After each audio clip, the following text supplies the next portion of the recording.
નમસ્કાર દર્શક મિત્રો, એસડી ન્યૂઝ ગુજરાતી ચેનલ પર આપનું સ્વાગત છે અને હું આપની સાથે વૈશાલી પોબારુ કરીશું નજર આજના સમાચાર પર. ઉનાથી લોઢવા ગામે સરપંચની પરંપરા મુજબ જન્માષ્ટમી પર્વ નિમિત્તે 1700થી વધુ પરિવારોને વિનામૂલ્યે મીઠાઈનું વિતરણ કરાયું.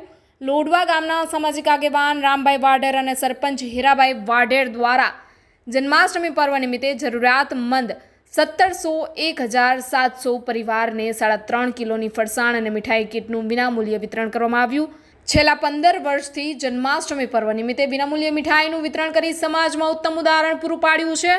મદદ શબ્દ નાનો છે, પરંતુ કોઈના જીવનમાં પ્રકાશ ફેલાવવા ફૂલ નહીં તો ફૂલની પાકડી જેટલી કરેલી મદદ પણ જરૂરિયાતમંદ માટે ઈશ્વરના આશીર્વાદ સમાન હોય છે.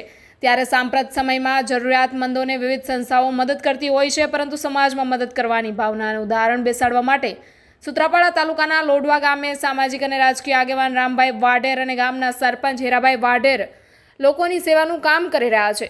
કહેવાય છે ને કે જરૂરિયાતમંદ લોકોની સેવા એ જ સાચા અર્થમાં સેવા છે. આ જ ઉક્તિને સામાજિક આગેવાન રામભાઈ વાઢેર અને સરપંચ હીરાભાઈ વાઢેરે સાર્થક કરી બતાવી છે.